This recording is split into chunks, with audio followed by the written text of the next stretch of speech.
All right, let's dive right into this explainer. Today, we're unpacking a story that is honestly both heartbreaking and deeply inspiring. The life, the legacy, and the tragic breaking news from August 25th, 2026. That was the day the world lost an absolute titan of the screen and stage. Tim Curry, the man who terrified us, seduced us, and made us laugh for over 5 decades, passed away at his home in Los Angeles at the age of 80. You know, it's funny, the news of his passing actually broke pretty quietly at first. There was an initial report from TMZ, but then, almost instantly, a massive flood of global confirmations just poured in. Police responded to his LA home at 11:23 p.m.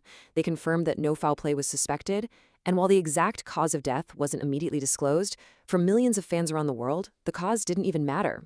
What mattered was that the entertainment world had just lost an irreplaceable force of nature. I mean, the impact of losing this performer was absolutely deafening. A film historian actually hit the nail on the head with this one simple thought. The room belonged to him. And that is literally the core of Tim Curry. He wasn't just an actor who memorized lines. He was a pure force of nature. He didn't just play characters. He completely inhabited them. Whether he was playing a bumbling butler, a demonic clown, or a transvestite alien scientist, he commanded every single space he entered with a presence that you simply cannot teach. Moving into Section 1, The Birth of a Cult. A Star is Born. So, Timothy James Curry was born back in 1946 in Grappenhall, Cheshire, England, but the stage was where he truly came alive. He honed his craft, studying drama at the University of Birmingham. Then, in 1973, he originated the iconic role of Dr. Frank-N-Furter on the London stage. Fast forward 2 years to 1975, and he brings this wildly unique character to the big screen. And guess what? The film totally flopped. Critics completely missed the mark, they had no idea what to make of it, and audiences stayed away. But then, as we roll into the late 1970s, something unprecedented happens: the birth of the Midnight Cult. A movie that critics literally dismissed out of hand, transformed into the longest-running theatrical release in film history. This wasn't some clever marketing trick, this was a phenomenon fueled purely by the audience. We're talking midnight screenings, people throwing rice at the screen, shouting callbacks, active audience participation. Carrie was the beating glam rock heart of a movie that invited people into a world where the normal rules just did not apply. Now here's a detail I absolutely love. Behind the scenes, Curry almost played this world-famous role completely differently. During early rehearsals, he actually performed Frank-N-Furter with a German accent. Can you imagine? Thankfully, during production, he pivoted. He found that legendary, campy, commanding, seductive purr. And by doing so, he didn't just create a character, he created a safe, inviting world for outsiders. He made the bizarre feel welcoming.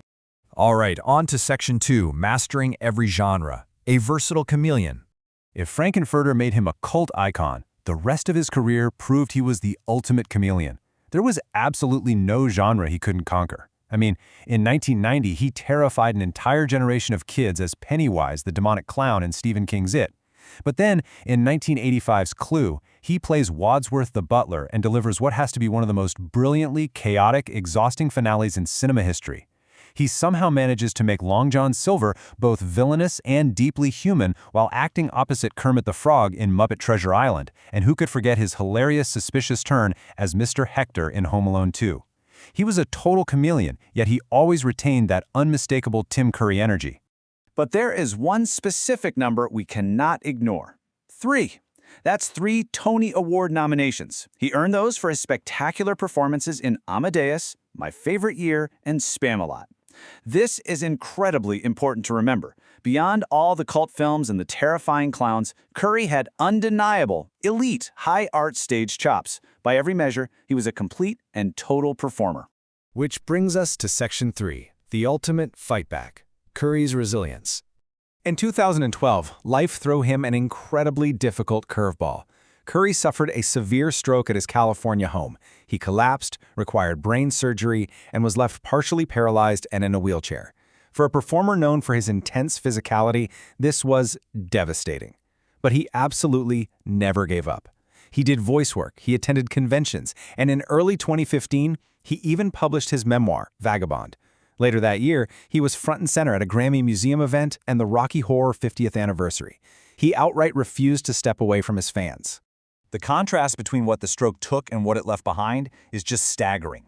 He endured devastating physical limitations, loss of mobility, and partial paralysis.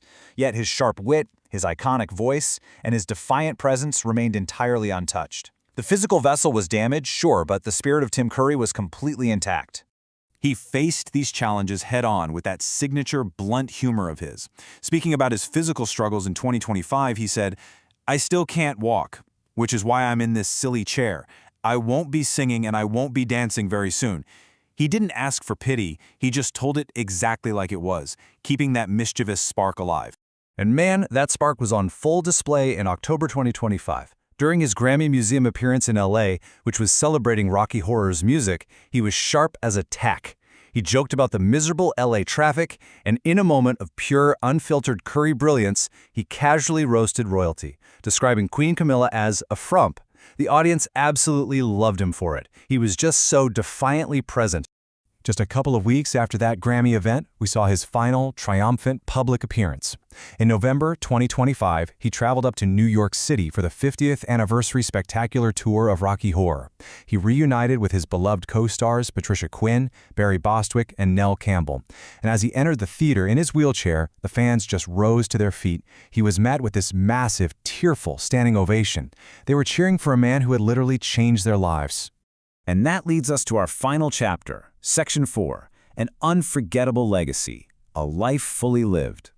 So what should we really take away from his 80 years of life? As our guest expert brilliantly noted, Kerr's greatest gift wasn't just entertainment.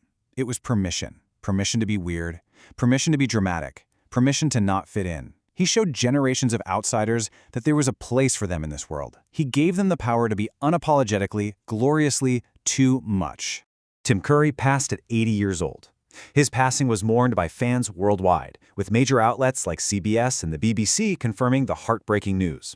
But while fans mourned, they also celebrated a body of work that spanned 5 incredible decades.